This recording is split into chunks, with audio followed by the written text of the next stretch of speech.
आपका इस वीडियो में स्वागत है। आओ सुनो प्रेमचंद द्वारा लिखी कहानी लॉटरी। जल्दी से मालदार हो जाने की हवस किसे नहीं होती।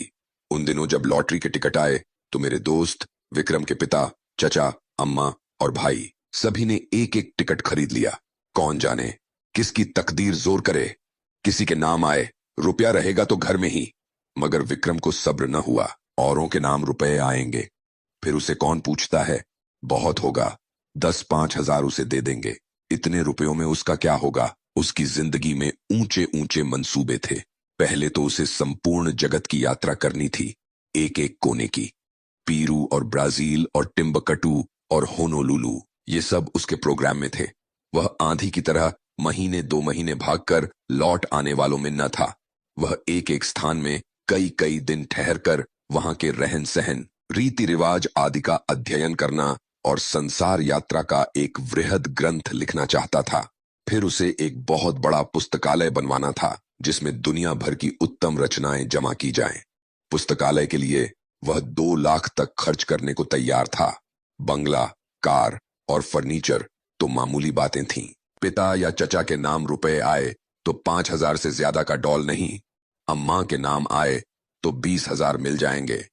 लेकिन भाई साहब के नाम आ गए तो उसके हाथ धोला भी न लगेगा। वह आत्माभिमानी था। घर वालों से खैरात या पुरस्कार के रूप में कुछ लेने की बात उसे अपमान सी लगती थी। कहा करता था भाई कि किसी के सामने हाथ फैलाने से तो किसी गड्ढे में डूब मरना अच्छा है। जब आदमी अपने लिए संसार में कोई स्थान न निकाल सके तो यहां से प्रस्थान कर जाए। वह बहुत बेकरार था। घर में लॉटरी टिकट के लिए उसे कौन रुपए देगा, और वह मांगेगा भी तो कैसे। उसने बहुत सोच विचार कर कहा, क्यों ना हम तुम साझे में एक टिकट ले लें। तजवीज मुझे भी पसंद आई। मैं उन दिनों स्कूल मास्टर था। 20 रुपए मिलते थे, उसमें बड़ी मुश्किल से गुजर होती थी। 10 रुपए का टिकट खरीदना मेरे लिए सफेद हाथी खरीदना था। हाँ, 1 महीना दूध, घी, जलपान और ऊपर के सारे खर्च तोड़कर 5 रुपए की गुंजाइश निकल सकती थी। फिर भी जी डरता था, कहीं से कोई बलाई रकम मिल जाए तो कुछ हिम्मत बढ़े। विक्रम ने कहा, कहो तो अपनी अंगूठी बेच डालूं। कह दूंगा। उंगली से फिसल पड़ी। अंगूठी 10 रुपए से कम की न थी। उसमें पूरा टिकट आ सकता था। अगर कुछ खर्च किए बिना ही टिकट में आधा साझा हुआ जाता है तो क्या बुरा है। सहसा विक्रम फिर बोला, लेकिन भाई तुम्हें नकद देने पड़ेंगे। मैं 5 रुपए नकद लिए बगैर साझा न करूंगा। अब मुझे औचित्य का ध्यान आ गया। बोला, नहीं दोस्त, यह बुरी बात है। चोरी खुल जाएगी तो शर्मिंदा होना होगा और तुम्हारे साथ मुझ पर भी डांट लगेगी। आखिर यह तय हुआ कि पुरानी किताबें किसी सेकंड हैंड किताबों की दुकान पर बेच डाली जाएं और उस रुपए से टिकट लिया जाए। किताबों से ज्यादा बेजरूरत हमारे पास और कोई चीज न थी। हम दोनों साथ ही मैट्रिक पास हुए थे और यह देखकर कि जिन्होंने डिग्रियां ली, अपनी आंखें फोड़ी और घर के रुपए बर्बाद किए, वह भी जूतियां चटका रहे थे, हमने वहीं हाल्ट कर दिया। मैं स्कूल मास्टर हो गया और विक्रम मटर गश्ती करने लगा। हमारी पुरानी पुस्तकें अब दीमकों के सिवा हमारे किसी काम की न थीं। हमसे जितना चाटते बना चाटा, उनका सत्त निकाल लिया। अब चूहे चाटें या दीमक की हमें परवाह न थी। आज हम दोनों ने उन्हें डस्टबिन से निकाला और झाड़ पोंछकर एक बड़ा सा गट्ठर बांध। मास्टर था, किसी बुकसेलर की दुकान पर किताब बेचते हुए झेंपता था। मुझे सभी पहचानते थे, इसलिए यह खिदमत विक्रम के सुपुर्द हुई और वह आधा घंटे में 10 रुपए का एक नोट लिए उछलता कूदता आ पहुंचा। मैंने उसे इतना प्रसन्न कभी न देखा था। किताबें 40 रुपए से कम की न थीं, पर यह 10 रुपए उस वक्त हमें जैसे पड़े हुए मिले। अब टिकट में आधा साझा होगा, 10 लाख की रकम मिलेगी। 5 लाख मेरे हिस्से में आएंगे, 5 विक्रम के। हम अपने इसी में मग्न थे। मैंने संतोष का भाव दिखाकर कहा, 5 लाख भी कुछ कम नहीं होते जी। विक्रम इतना संतोषी न था। बोला, 5 लाख क्या, हमारे लिए तो इस वक्त 500 भी बहुत है भाई। मगर जिंदगी का प्रोग्राम तो बदलना पड़ गया। मेरी यात्रा वाली स्कीम तो टल नहीं सकती। हाँ, पुस्तकालय गायब हो गया। मैंने आपत्ति की, आखिर यात्रा में तुम 2 लाख से ज्यादा तो न खर्च करोगे। जी नहीं, उसका बजट है 3.5 लाख का। 7 वर्ष का प्रोग्राम है। 50,000 रुपये साल ही तो हुए। 4,000 महीना कहो। मैं समझता हूं 2,000 में तुम बहुत आराम से रह सकते हो। विक्रम ने गर्म होकर कहा, मैं शान से रहना चाहता हूं, भिखारियों की तरह नहीं। 2,000 में भी तुम शान से रह सकते हो। जब तक आप अपने हिस्से में से 2 लाख मुझे न दे देंगे, पुस्तकालय न बन सकेगा। कोई जरूरी नहीं कि तुम्हारा पुस्तकालय शहर में बेजोड़ हो, मैं तो बेजोड़ ही बनवाऊंगा। इसका तुम्हें अख्तियार है, लेकिन मेरे रुपए में से तुम्हें कुछ न मिल सकेगा। मेरी जरूरतें देखो, तुम्हारे घर में काफी जायदाद है, तुम्हारे सिर कोई बोझ नहीं। मेरे सिर तो सारी गृहस्थी का बोझ है। 2 बहनों का विवाह है, 2 भाइयों की शिक्षा है, नया मकान बनवाना है। मैंने तो निश्चय कर लिया है कि सब रुपए सीधे बैंक में जमा कर दूंगा, उनके सूद से काम चलाऊंगा। कुछ ऐसी शर्तें लगा दूंगा कि मेरे बाद भी कोई इस रकम में हाथ न लगा सके। विक्रम ने सहानुभूति के भाव से कहा, हाँ, ऐसी दशा में तुमसे कुछ मांगना अन्याय है। खैर, मैं ही तकलीफ उठा लूंगा, लेकिन बैंक के सूद की दर तो बहुत गिर गई है। हमने कई बैंकों में सूद की दर देखी, अस्थाई कोष की भी, सेविंग बैंक की भी। बेशक दर बहुत कम थी, 200-250 रुपए ब्याज पर जमा करना व्यर्थ है।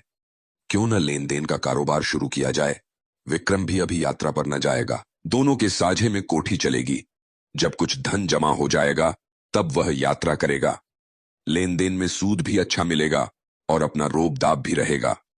हाँ, जब तक अच्छी जमानत ना हो, किसी को रुपया न देना चाहिए, चाहे असामी कितना ही मातबर क्यों ना हो। और जमानत पर रुपए दे ही क्यों, जायदाद रेहन लिखाकर रुपए देंगे, फिर तो कोई खटका न रहेगा। यह मंजिल भी तय हुई। अब यह प्रश्न उठा कि टिकट पर किसका नाम रहे। विक्रम ने अपना नाम रखने के लिए बड़ा आग्रह किया। अगर उसका नाम न रहा तो वह टिकट ही न लेगा। मैंने कोई उपाय न देखकर मंजूर कर लिया, और बिना किसी लिखा पढ़ी के, जिससे आगे चलकर मुझे बड़ी परेशानी हुई, एक एक करके इंतजार के दिन काटने लगे। भोर होते ही हमारी आंखें कैलेंडर पर जाती। मेरा मकान विक्रम के मकान से मिला हुआ था। स्कूल जाने के पहले और स्कूल से आने के बाद हम दोनों साथ बैठकर अपने अपने मंसूबे बांध करते, और इस तरह साए साए कि कोई सुन न ले। हम अपने टिकट खरीदने का रहस्य छिपाए रखना चाहते थे। यह रहस्य जब सत्य का रूप धारण कर लेगा, उस वक्त लोगों को कितना विस्मय होगा। उस दृश्य का नाटकीय आनंद हम नहीं त्यागना चाहते थे। एक दिन बातों बातों में विवाह का जिक्र आ गया। विक्रम ने दार्शनिक गंभीरता से कहा, भाई, शादी वादी का जंजाल तो मैं नहीं पालना चाहता। व्यर्थ की चिंता और हाय हाय, पत्नी की नाज बर्दारी में ही बहुत से रुपए उड़ जाएंगे। मैंने इसका विरोध किया। हाँ, यह तो ठीक है, लेकिन जब तक जीवन के सुख दुख का कोई साथी न हो, जीवन का आनंद ही क्या। मैं तो विवाहित जीवन से इतना विरक्त नहीं हूं। हाँ, साथी ऐसा चाहता हूं जो अंत तक साथ रहे, और ऐसा साथी पत्नी के सिवा दूसरा नहीं हो सकता। विक्रम जरूरत से ज्यादा तुकमिजाजी से बोला, खैर, अपना अपना दृष्टिकोण है। आपको बीवी मुबारक और कुत्तों की तरह उसके पीछे पीछे चलना तथा बच्चों को संसार की सबसे विशाल विभूति और ईश्वर की सबसे बड़ी दया समझना मुबारक। बंदा तो आजाद रहेगा, अपने मजे से चाहा और जब चाहा चल गए और जब चाहा घर आ गए। यह नहीं कि हर वक्त एक चौकीदार आपके सिर पर सवार हो। जरा सी देर हुई घर आने में और फौरन जवाब तलब हुआ, कहाँ थे अब तक।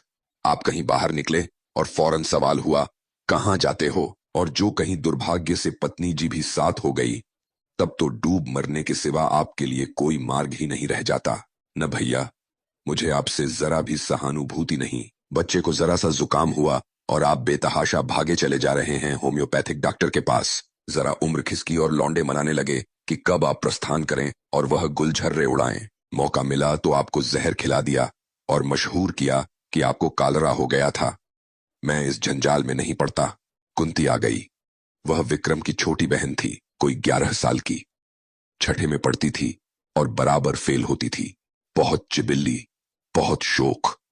इतने धमाके से द्वार खोला कि हम दोनों चौंक कर उठ खड़े हुए। विक्रम ने गुस्सा कर कहा, तू बड़ी शैतान है कुंती, किसने तुझे बुलाया यहां। कुंती ने खुफिया पुलिस की तरह कमरे में नजर भगाकर कहा, तुम लोग हरदम यहां दरवाजा बंद किए बैठे क्या बातें किया करते हो। जब देखो यहीं बैठे हो, न कहीं घूमने जाते हो न तमाशा देखने। कोई जादू मंत्र जगाते होंगे। विक्रम ने उसकी गर्दन धरकर हिलाते हुए कहा, हां, एक मंत्र जगा रहे हैं जिसमें तुझे ऐसा दूल्हा मिले जो रोज गिनकर 5,000 हंटर जमाए 60-60। कुंती उसकी पीठ पर बैठकर बोली, मैं ऐसे दूल्हे से ब्याह करूंगी जो मेरे सामने पूंछ हिलाता रहेगा। मैं मिठाई के दोने फेंक दूंगी और वह चाटेगा। जरा भी चींचा करेगा तो कान गर्म कर दूंगी। अम्मा को लॉटरी के रुपए मिलेंगे तो 50,000 मुझे दे दें, बस चैन करूंगी। मैं दोनों वक्त ठाकुर जी से अम्माओं के लिए प्रार्थना करती हूँ। अम्माओं कहती हैं, कुंवारी बालिकाओं की दुआ कभी निष्फल नहीं होती। मेरा मन तो कहता है अम्माओं को जरूर रुपए मिलेंगे। मुझे याद आया, एक बार मैं अपने ननिहाल देहात में गया था तो सूखा पड़ा हुआ था। भादों का महीना आ गया था, मगर पानी की बूंद नहीं। सब लोगों ने चंदा करके गांव की सब कुंवारी लड़कियों की दावत की थी और उसके तीसरे ही दिन मूसलाधार वर्षा हुई थी। अवश्य ही कुंवारियों की दुआ में असर होता है। मैंने विक्रम को अर्थपूर्ण आंखों से देखा। विक्रम ने मुझे। आंखों ही में हमने सलाह कर ली और निश्चय भी कर लिया। विक्रम ने कुंती से कहा, अच्छा, तुझसे एक बात कहें, किसी से कहोगी तो नहीं? नहीं, तू तो बड़ी अच्छी बच्ची है, किसी से ना कहेगी। मैं अब की तुझे खूब पढ़ाऊंगा और पास करा दूंगा। बात यह है कि हम दोनों ने भी लॉटरी का टिकट लिया है। हम लोगों के लिए भी ईश्वर से प्रार्थना किया कर। अगर हमें रुपए मिले तो तेरे लिए अच्छे अच्छे गहने बनवा देंगे। सच? कुंती को विश्वास न आया। हमने कस्में खाई। वह नखरे करने लगी। जब हमने उसे सिर से पांव तक सोने और हीरे से मढ़ देने की प्रतिज्ञा की, तब वह हमारे लिए दुआ करने पर राजी हुई। लेकिन उसके पेट में मनोमिठाई पच सकती थी। वह जरा सी बात न पची, सीधे अंदर भागी और एक क्षण में सारे घर में वह खबर फैल गई। अब जिसे देखिए विक्रम को डांट रहा है। अम्मा भी, चचा भी, पिता भी केवल विक्रम की शुभ कामना से या और किसी भाव से, कौन जाने बैठे बैठे तुम्हें हिमाकत ही सूझती है। रुपए लेकर पानी में फेंक दिए। घर में इतने आदमियों ने तो टिकट लिया ही था, तुम्हें लेने की क्या जरूरत थी? क्या तुम्हें उसमें से कुछ न मिलते? और तुम भी मास्टर साहब बिल्कुल घोंघा हो। बच्चे को अच्छी बातें क्या सिखाओगे, उसे और चौपट किए डालते हो। विक्रम तो दुलारा बेटा था, उसे और क्या कहते। कहीं रूठकर 1-2 जून खाना न खाए तो आफत ही आ जाए। मुझ पर सारा गुस्सा उतरा।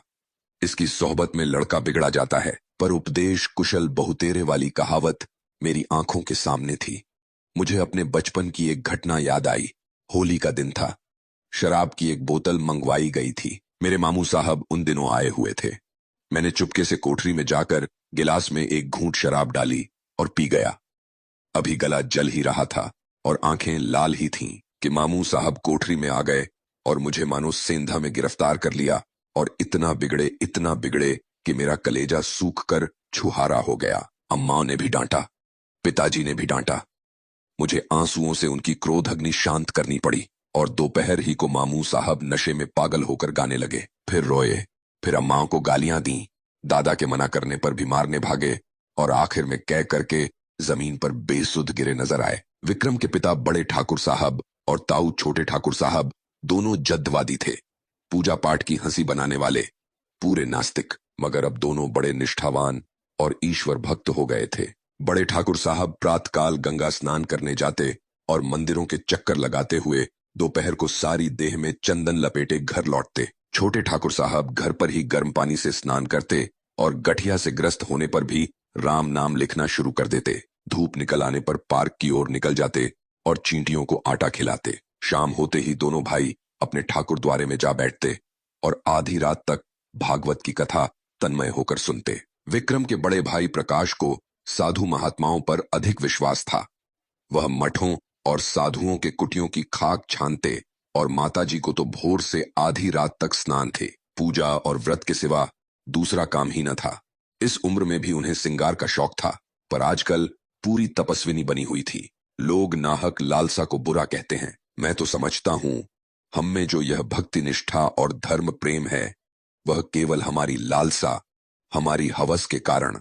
हमारा धर्म हमारे स्वार्थ के बल पर टिका हुआ है। हवस मनुष्य के मन और बुद्धि का इतना संस्कार कर सकती है, यह मेरे लिए बिल्कुल नया अनुभव था। हम दोनों भी ज्योतिषियों और पंडितों से प्रश्न करके अपने को कभी दुखी कर लिया करते थे। ज्यों-ज्यों लॉटरी का दिवस समीप आता जाता था, हमारे चित्त की शांति उड़ती जाती थी। हमेशा उसी ओर मन टंगा रहता। मुझे आप ही आप अकारण संदेह होने लगा कि कहीं विक्रम मुझे हिस्सा देने से इनकार कर दे थे तो मैं क्या करूंगा। साफ इनकार कर जाए कि तुमने टिकट में साझा किया ही नहीं। न कोई तहरीर है, न कोई दूसरा सबूत।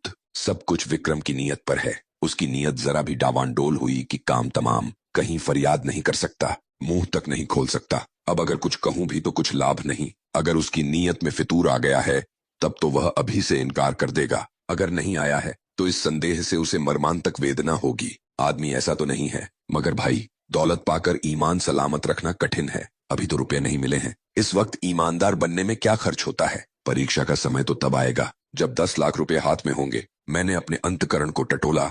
अगर टिकट मेरे नाम का होता और मुझे 10 लाख मिल जाते तो क्या मैं आधे रुपए बिना कान पूंछ हिलाए विक्रम के हवाले कर देता? कौन कह सकता है, मगर अधिक संभव यही था कि मैं हीले हवाले करता। कहता तुमने मुझे 5 रुपए उधर दिए थे, उसके 10 ले लो, 100 ले लो और क्या करोगे? मगर नहीं, मुझसे इतनी बदनीयती ना होती। दूसरे दिन हम दोनों अखबार देख रहे थे कि सहसा विक्रम ने कहा, कहीं हमारा टिकट निकल आए तो मुझे अफसोस होगा कि नाहक तुमसे साझा किया। वह सरल भाव से मुस्कुराया, मगर यह थी उसके आत्मा की झलक जिसे वह विनोद के पर्दे में छिपाना चाहता था। मैंने चौंक कर कहा, सच? लेकिन इसी तरह मुझे भी तो अफसोस हो सकता है। लेकिन टिकट तो मेरे नाम का है, इससे क्या? अच्छा, मान लो मैं तुम्हारे साझे से इनकार कर जाऊं। मेरा खून सर्द हो गया, आंखों के सामने अंधेरा छा गया। मैं तुम्हें इतना बदनीयत नहीं समझता था, मगर है बहुत संभव। 5 लाख, सोचो, दिमाग चकरा जाता है। तो भाई अभी से कुशल है, लिखा पढ़ी कर लो, यह संशय रहे ही क्यों। विक्रम ने हंसकर कहा, तुम बड़े शक्की हो यार। मैं तुम्हारी परीक्षा ले रहा था। भला ऐसा कहीं हो सकता है? 5 लाख क्या, 5 करोड़ भी हों तब भी ईश्वर चाहेगा तो नियत में खलल न आने दूंगा। किंतु मुझे उसके इस आश्वासन पर बिल्कुल विश्वास न आया। मन में एक संशय बैठ गया। मैंने कहा, यह तो मैं जानता हूं, तुम्हारी नीयत कभी विचलित नहीं हो सकती, लेकिन लिखा पढ़ी कर लेने में क्या हर्ज है? फजूल है। फजूल ही सही तो पक्के कागज पर लिखना पड़ेगा। 10 लाख की कोर्ट फीस ही 7,500 हो जाएगी। किस भ्रम में हैं आप? मैंने सोचा।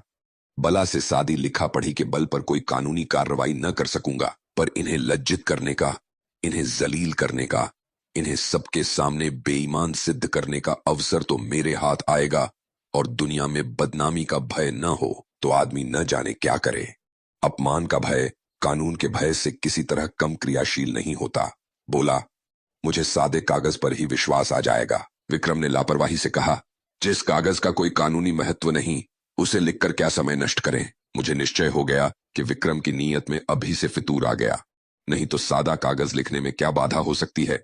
खिसियाकर कहा, तुम्हारी नीयत तो अभी से खराब हो गई। मेरी नीयत इतनी कमजोर नहीं है, रहने भी दो। बहुत नीयत वाले अच्छे अच्छे को देखा है। तुम्हें इसी वक्त लेखाबद्ध होना होगा। मुझे तुम्हारे ऊपर विश्वास नहीं रहा। अगर तुम्हें मेरे ऊपर विश्वास नहीं है तो मैं भी नहीं लिखता। तो क्या तुम समझते हो तुम मेरे रुपए हजम कर जाओगे? किसके रुपए और कैसे रुपए? मैं कह देता हूं विक्रम, हमारी दोस्ती का ही अंत न हो जाएगा, बल्कि इससे कहीं भयंकर परिणाम होगा। हिंसा की एक ज्वाला सी मेरे अंदर दहक उठी। सहसा दीवान खाने में झड़प की आवाज सुनकर मेरा ध्यान उधर चला गया।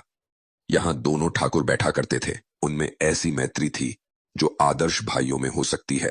राम और लक्ष्मण में भी इतनी ही रही होगी। झड़प की तो बात ही क्या कहा, मैंने उनमें कभी विवाद होते भी न सुना था। बड़े ठाकुर जो कह दें वह छोटे ठाकुर के लिए कानून था, और छोटे ठाकुर की इच्छा देखकर ही बड़े ठाकुर कोई बात कहते थे। हम दोनों को आश्चर्य हुआ। दीवान खाने के द्वार पर जाकर खड़े हो गए। दोनों भाई अपनी अपनी कुर्सियों से उठकर खड़े हो गए थे। एक एक कदम आगे भी बढ़ आए थे। आंखें लाल, मुख विकृत, त्योरियां चढ़ी हुई, मुट्ठियां बंधी हुई।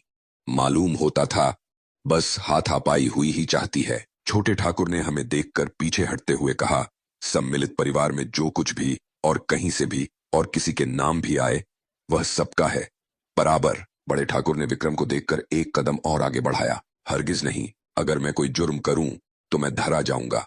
सम्मिलित परिवार नहीं, मुझे सजा मिलेगी। सम्मिलित परिवार को नहीं। यह वैयक्तिक प्रश्न है, इसका फैसला अदालत से होगा। शौक से अदालत जाइए। अगर मेरे बच्चे, मेरी बीवी या मेरे नाम लॉटरी निकली तो आपका उससे कोई संबंध न होगा। उसी तरह जैसे आपके नाम लॉटरी निकले तो मुझसे, मेरी बीवी से या मेरे बच्चे से उससे कोई संबंध न होगा। अगर मैं जानता कि आपकी ऐसी नीयत है तो मैं भी बीवी बच्चों के नाम से टिकट ले सकता था। यह आपकी गलती है, इसीलिए कि मुझे विश्वास था आप भाई हैं। यह जुआ है, आपको समझ लेना चाहिए था। जुए की हार जीत का खानदान पर कोई असर नहीं हो सकता। अगर आप कल को 10-5 हजार रेस में हार आए तो खानदान उसका जिम्मेदार ना होगा, मगर भाई का हक दबाकर आप सुखी नहीं रह सकते। आप न ब्रह्मा हैं, न ईश्वर और न कोई महात्मा। विक्रम की माता ने सुना कि दोनों भाइयों में ठनी हुई है और मल्ल युद्ध हुआ चाहता है, तो भागी हुई बाहर आई और दोनों को समझाने लगी। छोटे ठाकुर ने गुस्सा कर कहा, आप मुझे क्या समझती हैं? उन्हें समझाइए जो 4-4 टिकट लिए हुए बैठे हैं। मेरे पास क्या है, एक टिकट, उसका क्या भरोसा। मेरी अपेक्षा जिन्हें रुपए मिलने का 4 गुना चांस है, उनकी नीयत डगमगा जाए तो लज्जा और दुखक की बात है। ठकुराइन ने देवर को दिलासा देते हुए कहा, अच्छा, मेरे रुपए में से आधे तुम्हारे, अब तो खुश हो। बड़े ठाकुर ने बीवी की जबान धरी, क्यों आधे ले लेंगे, मैं एक ढेला भी न दूंगा। हम मुरौवत और सहृदयता से काम लें, फिर भी उन्हें 5वें हिस्से से ज्यादा किसी तरह न मिलेगा। आधे का दावा किस नियम से हो सकता है? न बौद्धिक, न धार्मिक, न नैतिक। छोटे ठाकुर ने खिसियाकर कहा, सारी दुनिया का कानून आप ही तो जानते हैं। जानते ही हैं, 30 साल तक वकालत नहीं की है, ये वकालत निकल जाएगी जब सामने कलकत्ते का बैरिस्टर खड़ा कर दूंगा। बैरिस्टर की ऐसी तैसी, चाहे वह कलकत्ते का हो या लंदन का, मैं आधा लूंगा, उसी तरह जैसे घर की जायदाद में मेरा आधा है। इतने में विक्रम के बड़े भाई साहब सिर और हाथ में पट्टी बांधे, लगड़ाते हुए, वस्त्रों पर ताजा खून के दाग लगाए, प्रसन्न मुख आकर एक आराम कुर्सी पर गिर पड़े। बड़े ठाकुर ने घबराकर पूछा, ये तुम्हारी क्या हालत है जी? एन, यह चोट कैसे लगी? किसी से मारपीट तो नहीं हो गई? प्रकाश ने कुर्सी पर लेटकर एक बार कराहा, फिर मुस्कुराकर बोले, जी कोई बात नहीं, ऐसी कुछ बहुत चोट नहीं लगी। कैसे कहते हो कि चोट नहीं लगी? सारा हाथ और सिर सूज गया है, कपड़े खून से तर। यह मुआमला क्या है? कोई मोटर दुर्घटना तो नहीं हो गई? बहुत मामूली चोट है साहब, 2-4 दिन में अच्छी हो जाएगी, घबराने की कोई बात नहीं। प्रकाश के मुख पर आशापूर्ण शांत मुस्कान थी। क्रोध, लज्जा या प्रतिशोध की भावना का नाम भी न था। बड़े ठाकुर ने और व्यग्र होकर पूछा, लेकिन हुआ क्या? यह क्यों नहीं बतलाते? किसी से मारपीट हुई हो तो थाने में रपट करवा दूं। प्रकाश ने हल्के मन से कहा, मारपीट किसी से नहीं हुई साहब, बात यह है कि मैं जरा झलकड्ढा बाबा के पास चला गया था। आप तो जानते हैं, वह आदमियों की सूरत से भागते हैं और पत्थर लेकर मारने भागते हैं। जो डर कर भागा वह गया, जो पत्थर की चोटें खाकर भी उनके पीछे लगा रहा वह पारस हो गया। वह यही परीक्षा लेते हैं। आज मैं वहां पहुंचा तो कोई 50 आदमी जमा थे, कोई मिठाई लिए, कोई बहुमूल्य भेंट लिए, कोई वस्त्रों के थान लिए। झलकड्ढा बाबा ध्यानावस्था में बैठे हुए थे। एकाएक उन्होंने आंखें खोलीं और यह जनसमूह देखा तो कई पत्थर चुनकर उनके पीछे भागे।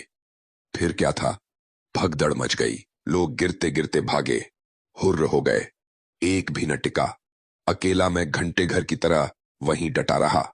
बस उन्होंने पत्थर चला ही तो दिया, पहला निशाना सिर में लगा। उनका निशाना अचूक पड़ता है, माथा भन्ना गया, खून की धारा बह चली, लेकिन मैं हिला नहीं। फिर बाबा जी ने दूसरा पत्थर फेंका, वह हाथ में लगा, मैं गिर गया और बेहोश हो गया। जब होश आया तो वहां सन्नाटा था, बाबा जी भी गायब हो गए थे। अंतर्धान हो जाया करते हैं, किससे पुकारूं, किससे सवारी लाने को कहूं। मारे दर्द के हाथ फटा पड़ता था और सिर से अभी तक खून जारी था। किसी तरह उठा और सीधा डॉक्टर के पास गया। उन्होंने देखकर कहा, हड्डी टूट गई है, और पट्टी बांध दी। गर्म पानी से सेंकने को कहा है, शाम को फिर आएंगे। मगर चोट लगी तो लगी, अब लॉटरी मेरे नाम आई धरी है, यह निश्चय है। ऐसा कभी हुआ ही नहीं कि झलक आया बाबा की मार खाकर कोई नामुराद रह गया हो। मैं तो सबसे पहले बाबा की कुटी बनवा दूंगा। बड़े ठाकुर साहब के मुख पर संतोष की झलक दिखाई दी, फौरन पलंग बिछ गया। प्रकाश उस पर लेटे, ठकुराइन पंखा झलने लगी, उनका भी मुख प्रसन्न था। इतनी चोट खाकर 10 लाख पा जाना कोई बुरा सौदा न था। छोटे ठाकुर साहब के पेट में चूहे दौड़ रहे थे। ज्यों ही बड़े ठाकुर भोजन करने गए और ठकुराइन भी प्रकाश के लिए भोजन का प्रबंध करने गईं, त्यों ही छोटे ठाकुर ने प्रकाश से पूछा, क्या बहुत जोर से पत्थर मारते हैं? जोर से तो क्या मारते होंगे? प्रकाश ने उनका आशय समझकर कहा, अरे साहब, पत्थर नहीं मारते, बम गोले मारते हैं। देवसा तो डील डॉल है और बलवान इतने हैं कि एक घूंसे में शेरों का काम तमाम कर देते हैं। कोई ऐसा वैसा आदमी हो तो एक ही पत्थर में टें हो जाए, कितने ही तो मर गए। मगर आज तक झलकड्ढा बाबा पर मुकदमा नहीं चला और 2-4 पत्थर मारकर ही नहीं रह जाते। जब तक आप गिर न पड़े और बेहोश न हो जाएं, वह मारते ही जाएंगे।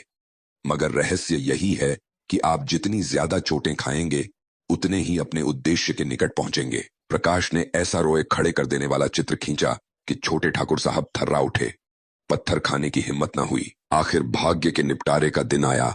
जुलाई की 20वीं तारीख, कत्ल की रात। हम प्रातःकाल उठे तो जैसे एक नशा चढ़ा हुआ था, आशा और भय के द्वंद्व का। दोनों ठाकुरों ने घड़ी रात रहे गंगा स्नान किया था और मंदिर में बैठे पूजन कर रहे थे। आज मेरे मन में श्रद्धा जागी। मंदिर में जाकर मन ही मन ठाकुर जी की स्तुति करने लगा।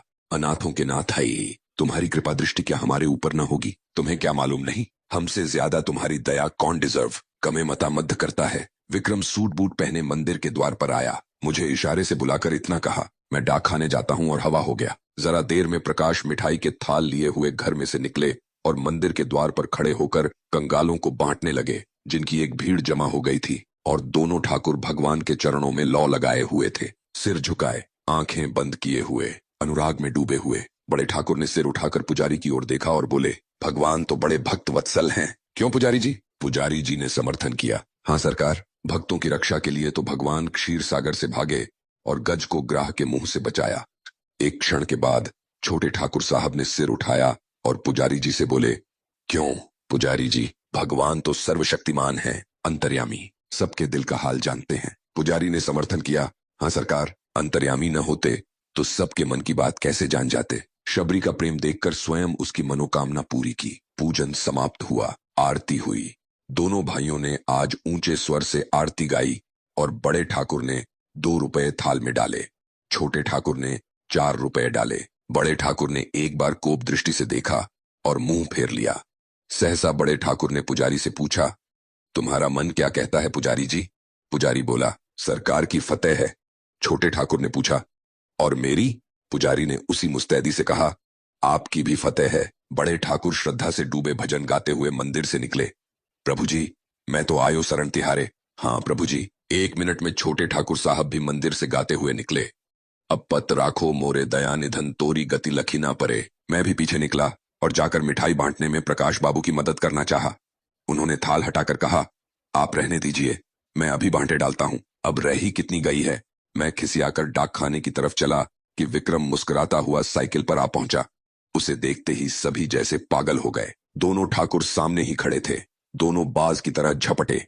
प्रकाश के थाल में थोड़ी सी मिठाई बच रही थी। उसने थाल जमीन पर पटका और भागा, और मैंने तो उस उन्माद में विक्रम को गोद में उठा लिया। मगर कोई उससे कुछ पूछता नहीं। सभी जय जयकार की हांक लगा रहे हैं। बड़े ठाकुर ने आकाश की ओर देखा, बोलो राजा रामचंद्र की जय। छोटे ठाकुर ने छलांग मारी, बोलो हनुमान जी की जय। प्रकाश तालियां बजाता हुआ चीखा, दुहाई झलक डबाबा की। विक्रम ने और जोर से कहा, मारा, और फिर अलग खड़ा होकर बोला, जिसका नाम आया है उससे 1 लाख लूंगा। बोलो, है मंजूर? बड़े ठाकुर ने उसका हाथ पकड़ा, पहले बता तो। ना, यूं नहीं बताता। छोटे ठाकुर गुस्साए, महज बताने के लिए 1 लाख? शाबाश। प्रकाश ने भी त्योरी चढ़ाई, क्या डाक खाना हमने देखा नहीं है? अच्छा, तो अपना अपना नाम सुनने के लिए तैयार हो जाओ। सभी लोग फौजी अटेंशन की दशा में निश्चल खड़े हो गए। होश हवाश ठीक रखना। सभी पूर्ण सचेत हो गए। अच्छा, तो सुनिए कान खोलकर, इस शहर का सफाया है। इस शहर का ही नहीं, संपूर्ण भारत का सफाया है। अमेरिका के एक हबशी का नाम आ गया। बड़े ठाकुर झल्लाए, झूठ झूठ, बिल्कुल झूठ। छोटे ठाकुर ने पैंतरा बदला कभी नहीं। 3 महीने की तपस्या यूं ही रही। वाह। प्रकाश ने छाती ठोंक कर कहा, यहां सिर फुटवाए और हाथ तुड़वाए बैठे हैं। दिल लगी है। इतने में और 50 आदमी उधर से रोनी सूरत लिए निकले। ये बेचारे भी डाक खाने से अपनी किस्मत को रोते चले आ रहे थे। मार ले गया अमेरिका का हबशी, अभागा, पिशाच, दुष्ट। अब कैसे किसी को विश्वास न आता। बड़े ठाकुर झल्लाए हुए मंदिर में गए और पुजारी को डिसमिस कर दिया। इसीलिए तुम्हें इतने दिनों से पाल रखा है। हराम का माल खाते हो और चैन करते हो। छोटे ठाकुर साहब की तो जैसे कमर टूट गई। 2-3 बार सिर पीटा और वहीं बैठ गए। मगर प्रकाश के क्रोध का पारावार न था। उसने अपना मोटा सोटा लिया और झक्कड़ बाबा की मरम्मत करने चला। माताजी ने केवल इतना कहा, सभी ने बेईमानी की है, मैं कभी मानने की नहीं। हमारे देवता क्या करें, किसी के हाथ से थोड़े ही छीन लाएंगे। रात को किसी ने खाना नहीं खाया। मैं भी उदास बैठा हुआ था कि विक्रम आकर बोला, चलो होटल से कुछ खा आए, घर में तो चूल्हा नहीं जला। मैंने पूछा, तुम डाक खाने से आए तो बहुत प्रसन्न क्यों थे? उसने कहा, जब मैंने डाक खाने के सामने हजारों की भीड़ देखी तो मुझे अपने लोगों के गधेपन पर हंसी आई। एक शहर में जब इतने आदमी हैं तो सारे हिंदुस्तान में इसके 1000 गुने से कम न होंगे और दुनिया में तो लाख गुने से भी ज्यादा हो जाएंगे। मैंने आशा का जो एक पर्वत सा खड़ा कर रखा था वह जैसे एक बारगी इतना छोटा हुआ कि राई बन गया और मुझे हंसी आई। जैसे कोई दानी पुरुष छटांक भर अन्न हाथ में लेकर 1 लाख आदमियों को नेवता दे बैठे और यहाँ हमारे घर का एक एक आदमी समझ रहा है कि मैं भी हंसा। हाँ कि बात तो यथार्थ में यही है और हम दोनों लिखा पढ़ी के लिए मरते थे।